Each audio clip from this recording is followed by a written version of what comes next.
Esta mañana vamos a conversar con uno de los más importantes analistas políticos y el director ejecutivo de la Fundación Ciudadanía y Desarrollo, el doctor Mauricio Alarcón, que se encuentra en el estudio. Mauricio, muy buenos días. Buen día, Osvaldo, Gustavo, amigos. Doctor, buenos días. Oye, después del sufrimiento del partido de la selección, volvemos a la realidad. Sí, no. Quedémonos en la triste realidad. Y volvemos a la triste realidad y mira estos dimes y diretes el presidente de Saxela de la Asamblea en contra del señor Ulloa, que se mantiene con una acción de protección y las acciones de protección van y vienen, sale el señor Glass y se pone el grito en el cielo. Bueno, ¿qué está pasando en el país? ¿Cómo evaluamos? ¿Qué es lo que está sucediendo en este momento? Un capítulo más de la política nacional. Yo en lo personal he perdido la capacidad de asombro, no la capacidad de indignar.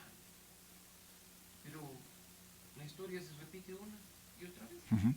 Incluso con algunos colegas en estos días nos reíamos y decíamos, veamos si no pasa lo que la vez pasada cuando Jorge Glass salió libre, fue a su casa, se quedó unos días, recibió amigos, un mes volvió, prácticamente, volvió. Y volvió. O sea, la historia se repite. La pugna en la justicia, la pugna entre el Ejecutivo y el Legislativo, los intereses políticos han estado siempre presentes en el entorno nacional. Lo triste, y por eso decíamos la triste realidad, es que quienes quedamos a un último plano, ya ni siquiera se puede decir segundo, somos los ciudadanos, porque se supone que las autoridades están ahí para representarnos. Y yo les pregunto, ¿se sienten representados por la Asamblea Nacional? ¿Se sienten representados por el presidente de la República? Uh-huh. ¿Les representa la justicia? ¿Confían ustedes en las distintas instituciones? Y te aseguro que la respuesta de la gran mayoría de ecuatorianos, como se ha visto en encuestas y en estudios de opinión, va a ser negativa. Eso es lo que vivimos ahora. Claro, porque mira, que no se le escucha al entrevistado, dice, por favor, si chequeamos bien ese asunto. Es lo que nos dicen en el chat, en este caso. La ciudadanía está preocupada por ver cómo para la olla, mi querido y esa Mauricio. es de las principales preocupaciones. Porque, claro, la democracia, la institucionalidad, el Estado de Derecho, muchas veces no está entre las prioridades de los ecuatorianos, porque tenemos la preocupación de salir en la mañana a trabajar y regresar nuevamente íntegros y con nuestras pertenencias a la casa, por la inseguridad en que vivimos. O que, si no tenemos la suerte, la fortuna de tener trabajo, salir en la mañana y regresar con algo. Esa es la prioridad en este momento. Exactamente. Y en medio de todo ello, claro, la institucionalidad, la política y la gran mayoría de ecuatorianos dicen, no me importa, porque tengo mis prioridades y es totalmente comprensible. Ello, y ante las prioridades que tienen los ciudadanos, que las estamos identificando, te plantean una consulta popular. ¿Cuán positiva es esta consulta desde el punto de vista de las preguntas y de cómo han sido estructuradas? Positiva, se habla para fortalecer el tema de seguridad, el tema de la institucionalidad, no sé, pero la gente. Yo creo que es importante. No voy a calificarla ni como positiva ni como negativa la consulta. Creo que es importante. Hay temas importantes como discutir el proceso de selección de autoridades, por supuesto que sí. Uh-huh. Es algo que se viene discutiendo desde hace muchos años a propósito de lo que hace el Consejo de Participación. Creo que es muy importante que se empiece a discutir el tema de lo que implica la justicia, y me refiero al tema de la extradición, por cuanto el nivel de impunidad que existe en nuestro país respecto de líderes de grupos incluso internacionales a nivel delincuencial, o acciones de impunidad en cuanto a corrupción, cuando sabemos que hay mucho más afuera que acá, demanda que se pueda establecer de una mejor manera esos procesos para que cuando la justicia de otro país reclama gente... ¿Tú le ves que esta consulta tiene algo de importancia o es importante? Pero es insuficiente. Uh-huh. Es que ese es el punto. Yo no puedo decir que no. ¿Cuántas de estas preguntas son importantes para el país y para la ciudadanía? Ahí vamos a lo que decíamos hace un momento. ¿Cuántas de estas preguntas, 8 en total, tienen impacto en esa prioridad de los ecuatorianos de la seguridad o de la economía? Ninguna. Porque que no nos vengan a decir que la pregunta de la extradición, la que quedó dentro del bloque de seguridad, va a impactar de manera positiva en la vida de los ecuatorianos. No, porque al ecuatoriano al que le asaltan en el transporte público, o al que esperando que venga su transporte es víctima de cualquier tipo de agresión o de ataque por parte de la delincuencia, poco o nada le impacta el que se puede extraditar un narco. No es un asunto que cambie el panorama. Además, el tema político tampoco. Pero aquí no hay incidencia de estos grandes capos del narcotráfico. Bueno, probablemente la haya. Pero de nuevo, ¿cómo impacta eso de manera directa, rápida, en el corto plazo, en la vida de los ecuatorianos? Yo sinceramente no lo veo. Y no se trata acá, como algunos políticos mediocres quieren hacernos creer, de o estás con el narco o estás en contra del narco. No, señores. Sino que aquí hay que establecer prioridades. Insisto, la consulta es importante. No sé si sea positiva o negativa. Quiero analizar detalladamente el tema y te lo he dicho en otros espacios para poder decir, esta pregunta vale, esta no vale, por esta me voy por el sí, por esta me voy por el no. Pero lo demás aún está pendiente. Mira qué tan pendiente está. Y vamos a salirnos un poco del tema de la consulta. Que una de las cuestiones críticas en materia económica, recordarán ustedes, fue el incremento de remuneración a los maestros. ¿Qué financia el incremento de remuneración de los maestros? La reforma tributaria, que pasó con la abstención de UNES, iniciativa del gobierno actual. Y ahora la Asamblea Nacional se tumba la reforma tributaria. Independientemente de que algunos digan no la iniciativa o no la iniciativa, la Asamblea Nacional, 100 votos, se tumban esa reforma tributaria, que hemos sido muy críticos en este espacio, Osvaldo, pero que en este momento tienen alternativas, por Dios, piensen en la gente. Alternativas, efectivamente, y lamentablemente, después de haber propiciado en este caso, de que entre por el Ministerio de la Ley esta reforma tributaria que nos ha golpeado durísimo a la clase media, ¿no? Ha sido un golpe contundente, sinceramente. Se aumentó el impuesto a la renta. En el tema del RIMPE y sus distintas categorías, ya prácticamente no hay como deducir ningún gasto. ¿Qué sacas en este momento tumbándote esta ley? Si sabes perfectamente que la va a vetar el presidente. Es que va de nuevo, Osvaldo, política. Son pugnas políticas, es la pelea entre el legislativo y el presidente de la República. ¿Dónde queda la gente? ¿Dónde queda la prioridad del ecuatoriano de, como tú decías, estar seguro o tener una estabilidad económica? Un golpe de efecto de pronto porque se nos viene elecciones, es decir, nos tumbamos de esa ley. Y quieren quedar bien y quieren quizá ganar un gobierno local o quieren hacer quedar mal al gobierno nacional para que pierda votos.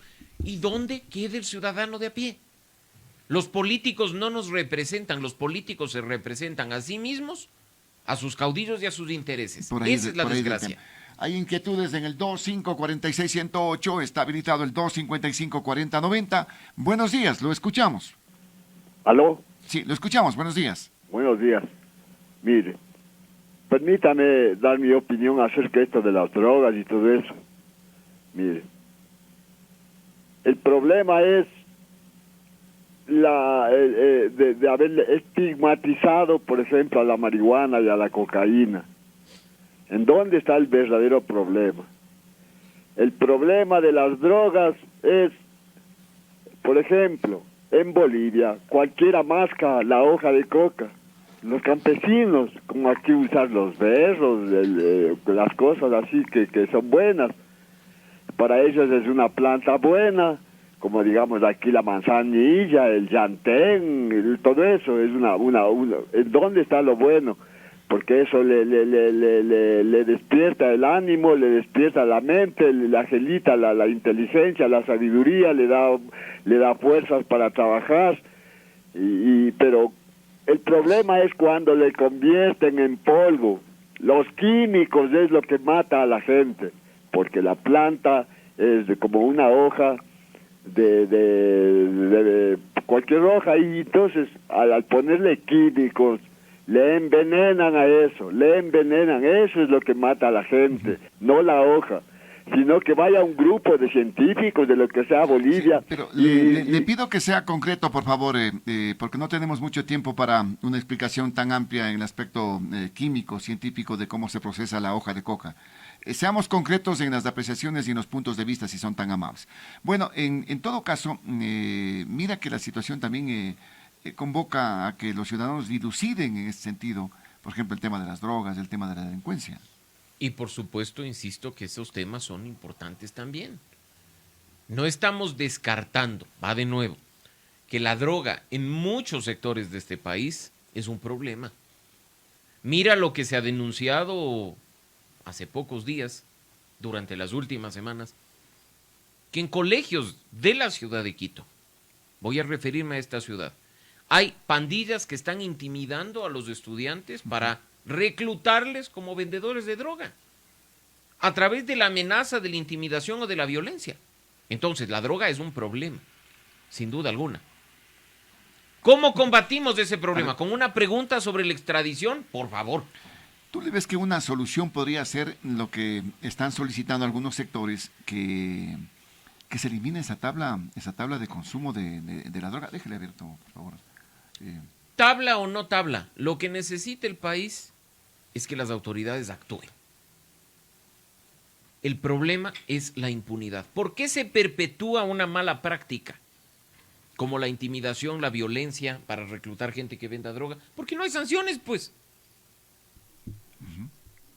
Porque si la policía actuara, la fiscalía actuara y la justicia hiciera lo que le corresponde, y las personas que cometen delitos estuvieran tras las rejas, otros se lo pensarían bien antes de hacer lo mismo. Pero si aquí hay impunidad y la gente delinque, desde el pequeño que está vendiendo drogas hasta el gran corrupto que se cargó millones, a vista y paciencia de los ecuatorianos, otros dicen, ¿y por qué yo no? Pues más bien, el argot popular sería pendejo no hacerlo. Y eso es lo que perpetúa los problemas acá. Es la cantidad que le permite, digamos, tener a las personas. De nuevo, ¿hay un problema de drogas en Ecuador y en el mundo? Sí. Vimos que en Naciones Unidas hace muy poco el presidente de Colombia, Gustavo Petro, decía tenemos que empezar a hablar de la legalización.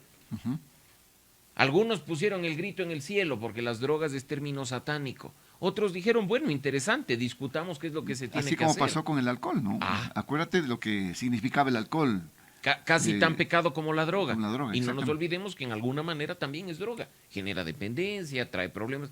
Pero fuera de ese tema, que se aborde responsablemente el asunto, no de manera demagógica y populista. Volviendo al tema de esta consulta en la que se está definiendo que hay cosas interesantes, hay cosas importantes, pero también hay otras que realmente para la ciudadanía no le afectan directamente en su quehacer diario. O sea, yo necesito trabajo, yo tengo que llevar, tengo que mantener una Osvaldo, familia. Si reduzco el número de asambleístas, ¿mejora la situación económica de la familia ecuatoriana? Para nada. No. Más bien la reflexión que existe en este caso es, le estás quitando quizás representatividad a las provincias pequeñas. Y esa era la propuesta del Ejecutivo respecto de los ecuatorianos residentes en el exterior, respecto de las provincias principalmente amazónicas. Así es que el debate, la discusión tienen que darse, insisto, de manera responsable, no de manera como ya hemos visto, uy el sí, uy el no. ¿Tienes el tiempo para hacer un debate responsable respecto a estos espacios temas? Como este yo creo que sí. Pero mira que la ciudadanía, si quiere responsablemente enterarse, tiene que leerse los anexos. O escuchar los análisis que se hacen en espacios como este, porque los anexos terminan siendo interminables. Mira que el decreto ejecutivo que se manda para la convocatoria a consulta tiene 41 páginas. Y ya nos han indicado los señores del Consejo Nacional Electoral el borrador de papeleta. Y claro, la parte frontal es linda porque claro, es chiquita y toda la cosa. ¿Y los anexos qué? Entonces, hay que empezar a aprovechar estos espacios para discutir el fondo. Para que esto no se convierta, además, como todos los referendos y consultas populares, en una medición de popularidad del gobierno de turno, porque si vamos por eso te iba a preguntar, el gobierno pierde. ¿No se va a convertir esto en un plebiscito para la gestión del presidente de la República? Hay altas probabilidades de que así sea, a pesar de que hay muchas encuestas que se han presentado en las últimas semanas, en las que se dice que el gobierno ganaría con el 60% la consulta popular. Yo creo que es porque el proceso formalmente aún no ha empezado. Claro. Y con la habilidad política de quienes están en la oposición, no tengo la menor duda de que esto podría convertirse en un 8 veces no a Lazo. 8 veces no al gobierno. ¿Cómo te soluciona la vida esta consulta? E insisto, pueden las preguntas contener temáticas importantes, pero que al ciudadano de a pie poco o nada le benefician o perjudican. Me dicen, por favor, preguntar al entrevistado cómo y desde cuándo se aplicaría los cambios en el Consejo de Participación Ciudadana. La verdad no tiene ni pies ni cabeza, dicen en este caso. Sí, ayer conversábamos con Fausto Camacho y bueno, vas a un plebiscito, ¿no es cierto?, a un referéndum, en donde vas a definir cómo se va a designar nuevamente a los miembros del Consejo de Participación, pero también vas a votar por los miembros del Consejo de Participación, los nuevos. Así es. ¿Quién entra? ¿Quién prevalece? Mira se lo cambia? ilógico que es esto, Osvaldo. Si vamos por las estrictas reglas jurídicas, yo le respondo la pregunta a nuestro seguidor diciéndole, si gana el sí en las preguntas del Consejo de Participación Ciudadana, las reformas entran automáticamente en vigencia y pues a pesar de que hayan nuevos miembros electos en el Consejo de Participación, se van a su casa. ¿Ah, sí? Esa sería la aplicación estricta de lo que corresponde a un referendo. Pero esto es de Ecuador. Y duele mucho decirlo, pero te aseguro, y yo ya vengo del futuro, como decimos coloquialmente, que aparecerá la Asamblea Nacional a decir, no, sí, eso dice la Constitución, pero tenemos que reformar la ley orgánica del Consejo de Participación. Y mientras no se reforme la ley orgánica del Consejo de Participación, pues los señores se quedan en su puesto. ¿Y quiénes se prorrogan? No. Los electos tendrán, no te olvides que proclamados resultados de los nuevos, esos nuevos tienen que entrar en funciones en mayo. Exacto. Por eso te digo, si aquí se aplicaría en estricto sentido la entrada en vigencia automática del referendo en función de un resultado positivo, ni siquiera llegarían a posicionarse en mayo. Pero conociendo cómo funciona el tema político y las pugnas políticas, la mayoría de la Asamblea dirá, primero tenemos que reformar la ley y los dejarán un añito. Pero Mauricio, no nos olvidemos que ellos también van a ser designados en votación universal por la ciudadanía. Sí, y esas son las contradicciones de tener el 5 de febrero de 2023 que votar por el futuro de la institución y votar por sus nuevos integrantes. Esas son las incoherencias, ¿no? Esas son las incoherencias. No entiendes. Y más preocupante, ojo, esa plata que se gasta en los dos temas sale de nuestro bolsillo. Ya nos han dicho que la consulta va a costar 20 millones. Ahí 20 está. Millones. A ver, hay una inquietud en el 2546-108, 255-4090, está habilitado. Buenos días, lo escuchamos. Buenos días, felicitándoles a ustedes por el programa que tienen. Yo creo que realmente los asambleístas no nos representan a nadie. 100 asambleístas no sirven para nada. El Consejo de Participación Ciudadana, un mamotreto que hizo Correa para beneficio de él, que los dos gobiernos siguientes aplaudieron, porque también para beneficio de cada gobierno, pero realmente representar al pueblo no nos representan para nada. Otra cosa, que no sé si ustedes hayan oído, todos hemos oído el cuento de Alibaba y los 40 ladrones. Si usted a los dos hermanos Saquicela le pone los turbantes igualitos, igual todos los políticos, especialmente los correístas.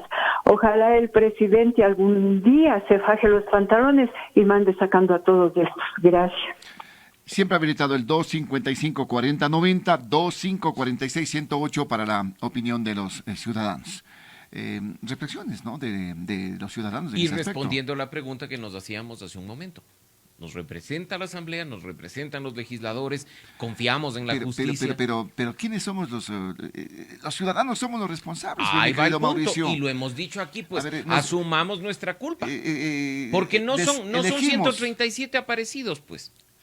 No son 137 personas que entraron a la Asamblea a la fuerza. Nosotros votamos. Y por eso es importante que esta discusión que estamos dando, que lo que nos acaba de decir nuestra seguidora hace pocos segundos, se tenga en cuenta al momento de, en febrero, por ejemplo, elegir concejales, pues. Conozca a su concejal. Ese también es un órgano de representación y mucho más cercano y mucho más local. ¿Cuánto sabemos de los concejales actuales de Quito? Muy poco, muy ¿no? poco. Muy poco. Hay gente que ni siquiera se sabe los nombres de quien les representa. Sí. Es que la normativa también está hecha para eso, Mauricio. Sí, pero tenemos que asumir mucha responsabilidad. Tú pones un personaje conocido. Miren Guayaquil, pues a quienes han candidatizado, por Dios. Y tú ahora con la votación en plancha, ya tienes... Mira aquí a quienes han candidatizado. O sea, acá credenciales para ser concejal, no sé, pues hacer escándalos en redes sociales, ser influencer. ¿Esa es credencial para ocupar un espacio de legislación y de fiscalización?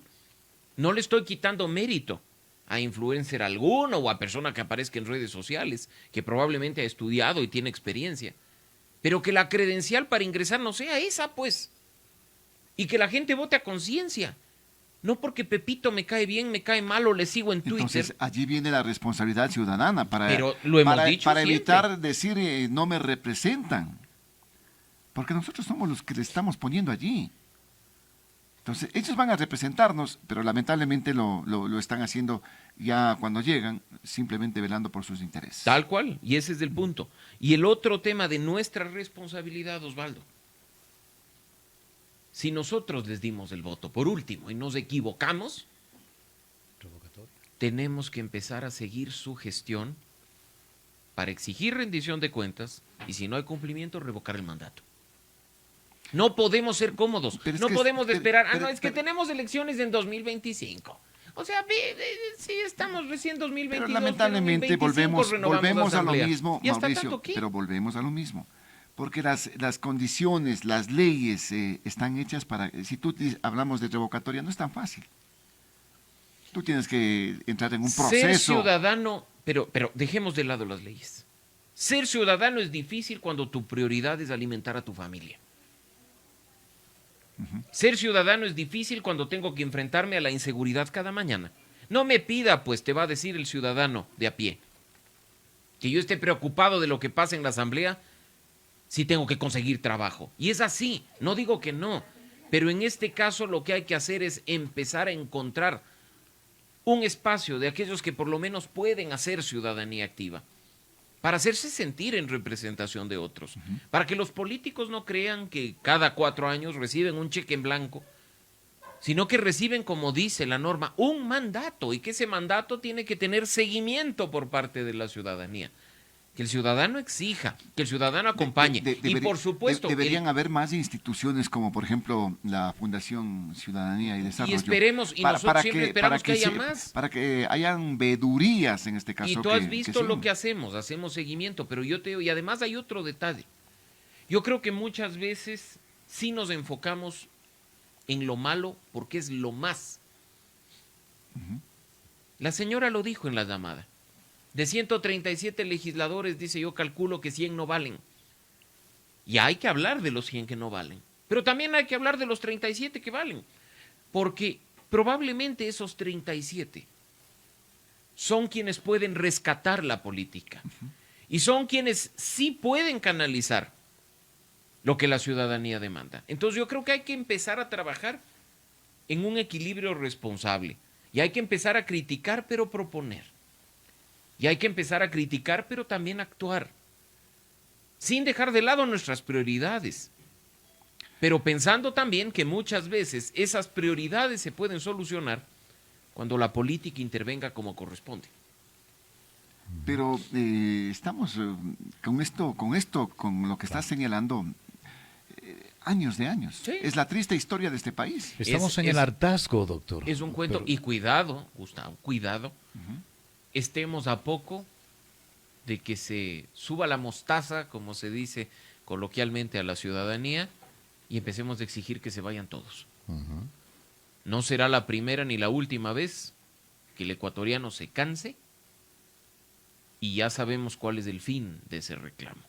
¿Qué pasa en el hipotético? Bueno, habrá que hacer el análisis de los dos escenarios. ¿Qué pasa en el hipotético de que pierda la consulta el presidente? Ahí nos daremos cuenta que, como he dicho, la consulta es importante, pero no cambia la vida de la gente. porque su resultado positivo o negativo ni me va a dar de comer, ni me va a dar seguridad. Para que los problemas se solucionen no basta una consulta. Para que los problemas se solucionen es necesario que haya un gobierno responsable, que haya funciones del Estado responsables, que cumplan con lo que dice la Constitución y que actúen pensando en los ciudadanos. Eso es lo que nos está faltando. Ya. ¿Le ves, y si gana la consulta, como dices, 60% y si gana la dentro consulta, del cálculo? Cuidado, y no sucede lo que con la vacunación.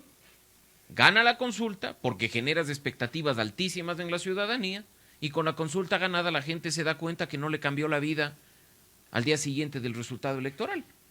Y empieza a exigir mucho más, y empieza a exigir más resultados. Ponte, la gente va a estar contenta en que se disminuyan los asambleístas. Mira, ahí de nuevo, disminuir el número de legisladores mejora la calidad de la Asamblea Nacional. No creo. La gente dice, uy, es que nos cuesta mucha plata. El legislativo es la función del Estado que menos plata nos cuesta. Así es. Nos indigna, sí, que haya un montón de gente que va a calentar la banca o a insultar por $4,000 al mes. Claro que nos indigna y nos molesta.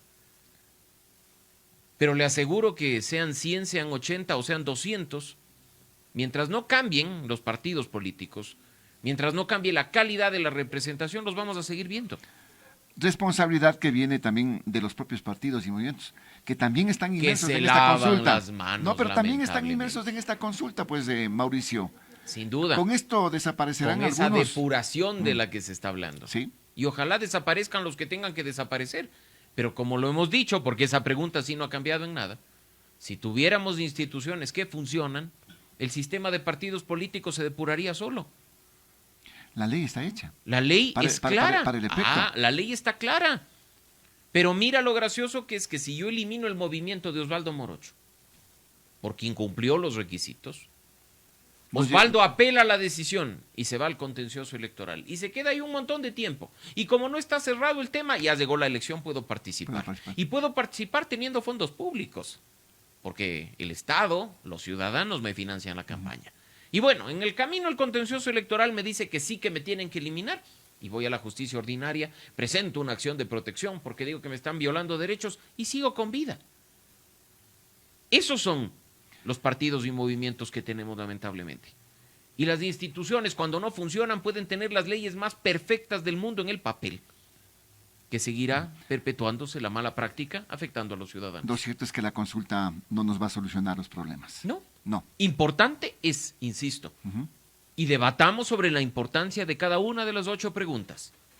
Pero cambiarnos la vida de la noche a la mañana, desde ya, yo anticipo y digo, no. Esas expectativas sobredimensionadas después pasan factura. Oye, el quitarle las atribuciones al Consejo de Participación sería una pregunta interesante. A mí me parece necesario, a mí me parece importante. Creo y creo firmemente que eso debe darse. Ahora habrá que ver si eso no se convierte en nuevas pugnas políticas en función de lo que está planteando el Ejecutivo. Pero le devuelves a la Asamblea esa potestad. Asamblea que ahora se dice tiene el 3% de credibilidad.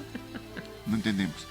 Mauricio, siempre será placentero conversar contigo. Siempre un gusto, Osvaldo, Gustavo, amigos, doctor. Que tengan un muy buen día. El doctor Mauricio Alarcón, el director ejecutivo de la Fundación Ciudadanía y Desarrollo, importante analista político, aquí con nosotros a través de Radio Noticias La Poderosa.